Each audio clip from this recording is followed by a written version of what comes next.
Hello everyone, good afternoon. Welcome to Julife in the Philippines. Today is a Saturday. So andito ako sa isang lugar na maraming coconut tree. At meron lang akong pinuntahan at sa matagal na panahon. At ito siya si ate. Ano siya pangalan ni mo, te? Siya pangalan ni mo? Victoria. So andito ako ngayon sa Taytay, Hetafe. Then for how many months nag-ask sila ng tulong sa akin na sana daw merong makakita sa kanila, sa kanilang sitwasyon. At ito po ang sitwasyon nila sa itong bahay ni Juby. Bahay ni Juby ito, at tingnan natin ang kanilang meron kasi siyang naramdaman, kaya nag-ask siya ng favor sa akin, nawa daw kahit malalo sa vlog ko makita siya. At meron silang mga ducks dito, mga baby. Hello, ayan, kabuutan nila. So akyat tayo sa bahay nila. Saman sila yung nag-entertain sa akin, no? Okay. So ito yung bahay ni Juby. Bali dito ginakuan lang, cortina lang siya. Parang nasa Toledo ako. Yap. Ay. Tapos yan. Uy, nahinay ko ari day. Hi, unsay pangalan nimo, te? Victoria. Oh, si Victoria, mama ka ni Juby. Pila imong edad? 60 na. 60? Mura lagi kag 14 anyos. Mura sag 14 years. So ito si Juby. So ayun yung sitwasyon niya. Parang anong tawag niyan, day? Bedridden na ka? Parang gano'n. Parang Kasi hindi ako makaupo. di na ka makaupo. So dili ba mo nahadlok ani inyong kuan? Ari ka matulog are. Si Juby is Tagalog, Bisaya ini. So si Juby dito siya. Ito yung bahay nila. Tapos ba't ka nakabitay na imong tiil, day? Parang hindi yung puwet ko hindi aabot sa sa hinihigaan ko kasi masakit. So di ba na sakit imuhang kuan kini imo man siya? Minsan, pag sumakit, tatanggalin, parang gano'n. So buong araw yan?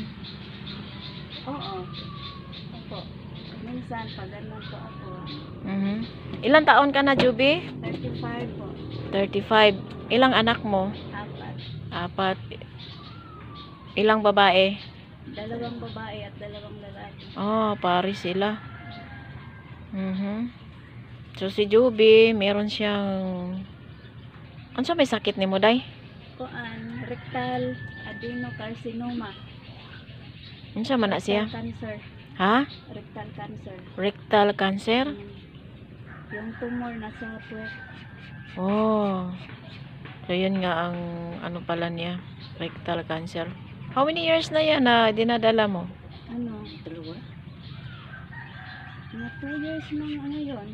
2 years? 2 years na.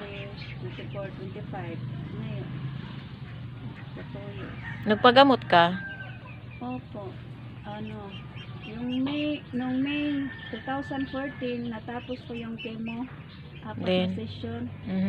At bumuti naman po yun. Pagkatapos ng chemo, bumiit ko yung bukol. Pagkatapos, may referral ako para radiation. Then? Kaso hindi po na process yung radiation kasi mahal. Sa hirap ng buhay. Kulang yung pera pang gastos, pang process, mga requirements. Magkano ba yung radiation? Nagpa 56 po doon sa sa Perpetual. Cebu? Opo. Kaso wala pang sapat na pera. Ngayong buwan po, pumunta po yung asawa ko sa sa Capitol office of the gobernador, Then, wala pang pundo. okay. Siguro mga ano daw, last week ngayong buwan o first week sa February baka meron ng pundo. Okay. Po ulit kami ng pag-process ng mga Document. mga documents sa taon na ngayon, 2025.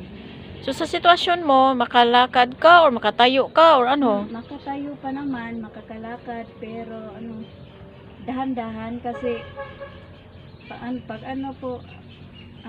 matagal po akong maglakad-lakad, sasakit po yung puwet ko, yung dugo, kaagos.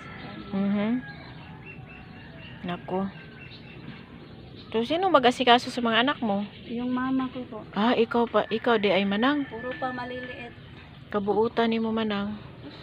Ako lang ni di man kay para rin di mahago ba. Lagi bawal ba isang hago, no? Mahago usa ko. Kapil mga ko. Sus ay ki pagkapil siya kay bahalag ako ng antos nakata. Mao lagi. Laba. Kay ang So, si Joby, yun nga, nakiusap siya sa akin na sana daw sa vlog ko, merong makikita siya na meron daw makatulong sa kanya. Kaya, matagal na kaya tang nag-ano sa akin, no? Hindi lang ako nakapunta. No friend? Ano? Yung nagsabi ba? Oo, matagal na Oo. po. So, may sabihin ka ba, Joby? Meron po. Magandang hapon po sa inyong lahat. Ako po si Juby po. May asawa, may apat ba akong anak, puro pa maliliit. 11, 10, 7 at meron pong 2 years old po. Hihingi po ako ng tulong kung baka sakaling may makatulong po sa akin sa sitwasyon ko po ngayon, kasi mahirap po ang buhay, hirap, kapos po kami sa pera po, nangangailangan po ako na graduation po, hindi po ako mauoperahan kasi malaki na pong bukol na lumabas sa puwet ko po, unti-unti pong lumaki, parang ganito na. Oo. Sabi ng doktor, hindi pa ako pwedeng operahan, baka mag-bleeding, dapat daw radiation para lumiit po yung bukol. Okay. So, Joby, wala ka bang inom ng gamot? Ano po, sa dugo, hindi mag-bleeding, at pain reliever, yun lang po ininom ko po. Kung sakali magpa-check up ka, magbiyahe, sinong kasama mo?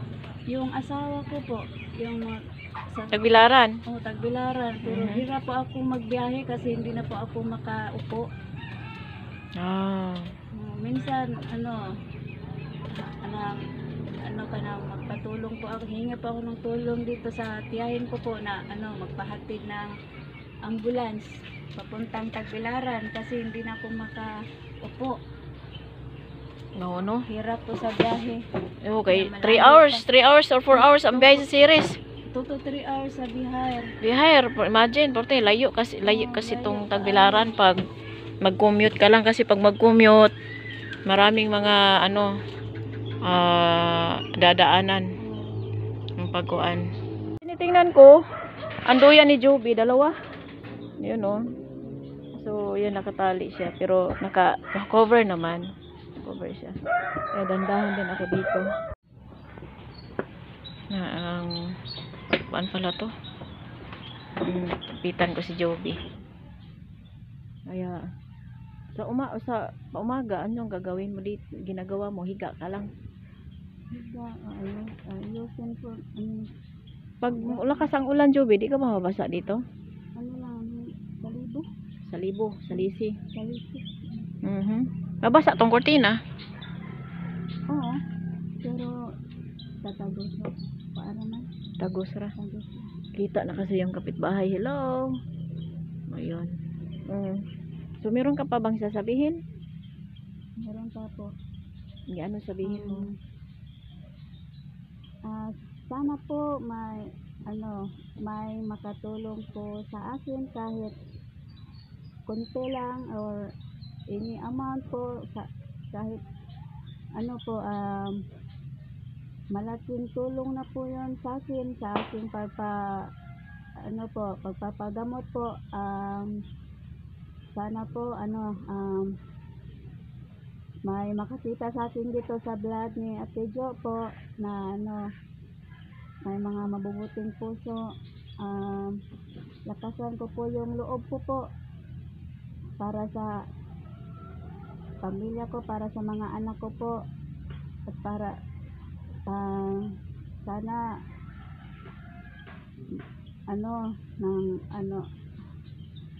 sana po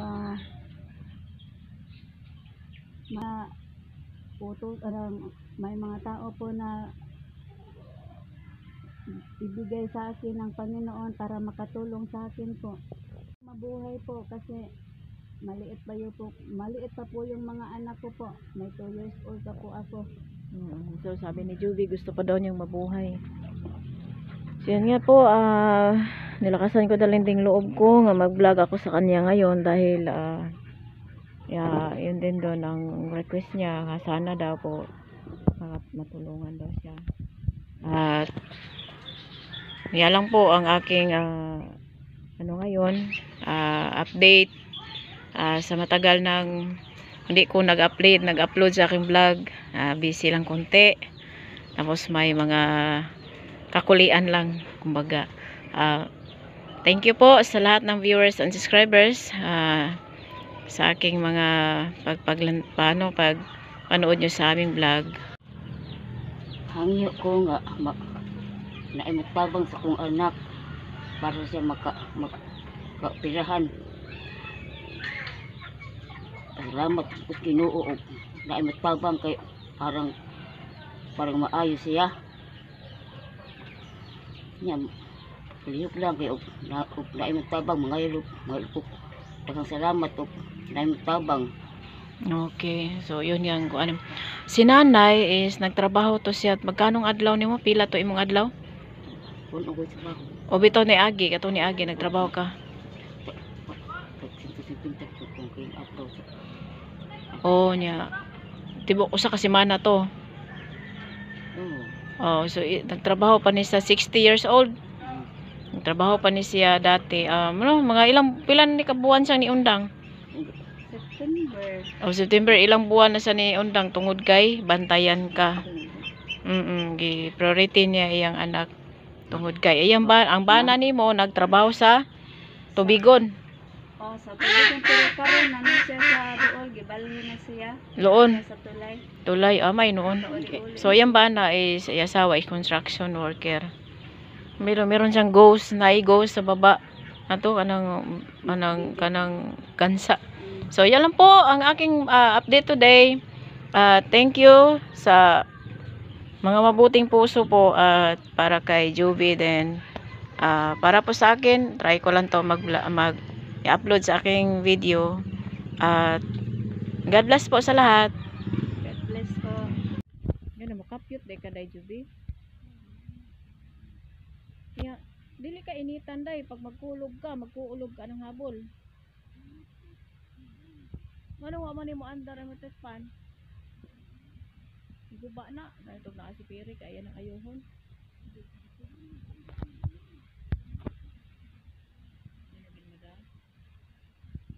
Pangin anak ra ba igang?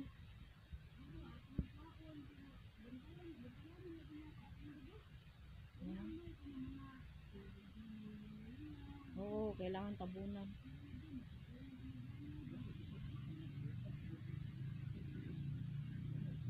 Oo, last time nagdala ko kuan diri ka ng diaper. Thank you so much, Ma'am G. Oo, gikan tog Cebu tong yan ang diaper gikan. Kay nihatagan ko ni Ma'am ato. Indot kay no. Nit is ang diaper. Then sa karon daw hindi na siya pwede mag-diaper dahil sakit na daw. So yan, okay. Thank you.